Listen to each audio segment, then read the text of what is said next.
Good day and welcome back to Hers and His Adventures in California.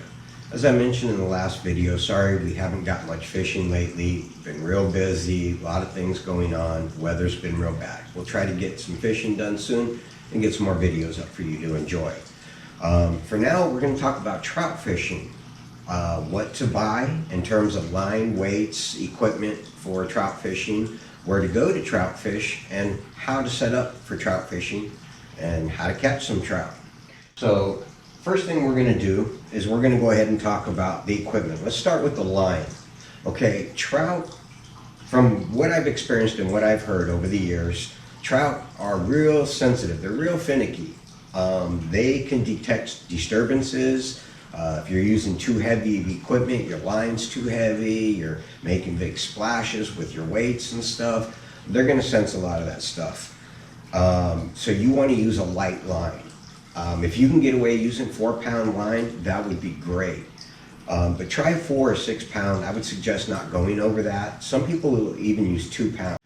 Then what you're going to want to set up is what we call a Carolina rig setup. This is only one of a few types you can set up for trout. A Carolina rig setup, your main line is the line that goes straight through your pole and to your reel. Okay, that's the main line. Okay, from the main line, the first thing you're going to put on is what they call an egg sinker, or an egg weight, egg sinker. You see it right there? Okay, it has a hole right down the middle so it can slide on your line. The next thing you're going to put, again, this is the main line, is a little plastic bead.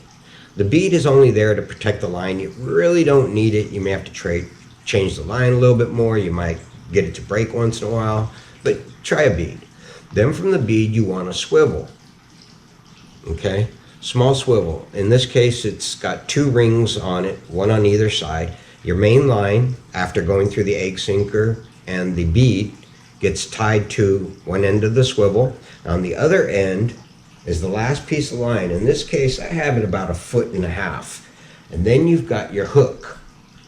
Okay, so your hook at the bottom, next up your swivel, your bead, then your egg sinker. And the idea is when you cast this out, the egg sinker is going to go to the bottom, okay? And your line can move freely through it. What that does is 2 things. One, the fish is less likely to feel much of the weight from the weight, so they might not sense something is wrong and more likely to take your bait. The other reason, if you're using a bait that floats, say like power bait, most power baits float, then your hook is going to go up at least the distance to your swivel, which in this case is about 1.5 feet. With the ability to slide, it may even go up more. So this is going to keep your bait off the bottom and out of the weeds, hopefully. You can also use things like night crawlers on a Carolina rig setup, power baits, stuff like that. It's usually baits.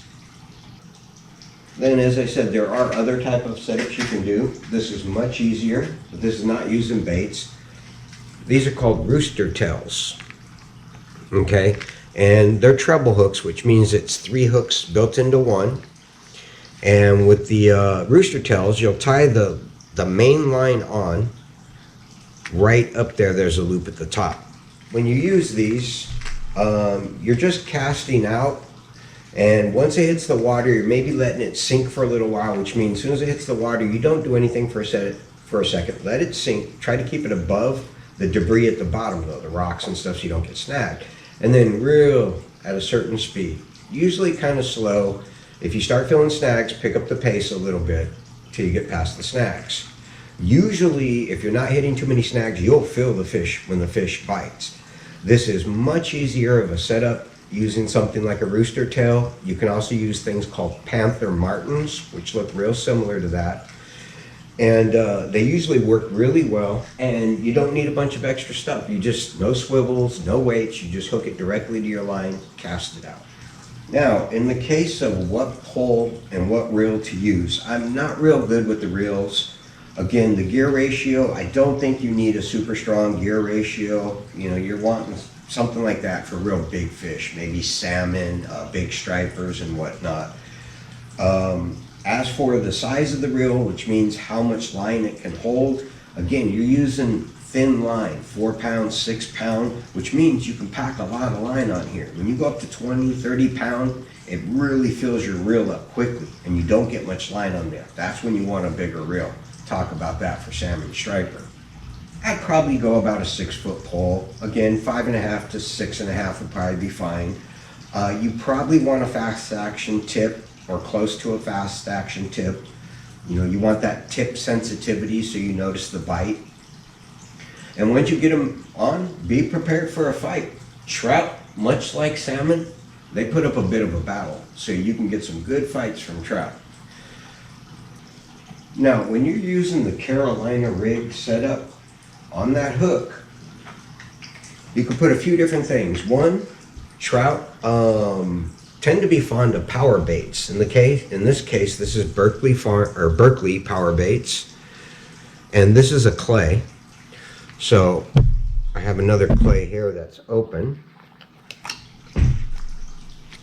And as you can see, it's just like a putty. So you take a bit of it, you roll it into a ball, and then get it on the hook. You want to knead it, you know, squish it back and forth for a while. Let it get warmed up because it will stay on the hook a bit better that way. Also, what you can put on there, and this is, me and my wife has caught a lot on this. This is power bait again. These look like little eggs, and they stay on the hook really, really well. You just break them off. They come in a line. Break off one, break off two, whatever you want, and put those on the line. Sometimes you just use those and they'll work just fine. Put on maybe 2, 1, 3. Also, Berkeley puts out these little power bait rubber worms. Little tiny guys right there. So sometimes what we'll do is we'll put on the hook, we'll put the egg first and then we'll put the worm behind it like that. Now you could use the worm by itself, the egg by itself, or together. But yeah, we've had a lot of luck with putting them together. So you can try that. And again, with these jig bodies, you can go straight jig bodies right onto a hook. You don't even need to do a Carolina rig. You can go straight from your main line. You can put a bobber on first, put a little bit more of your main line underneath the bobber, put your hook on, and put some of these plastics on. They'll probably take these. Bobber will keep you floating up off the bottom. So, go ahead and give those a try, and if you have any questions, leave them down in the comments and let us know. We'll answer those as soon as we can. And if you try it and you're finding some success, or you like or dislike something, let us know down in the comments. If you catch something, let us know down in the comments. And we'll see you in the next video.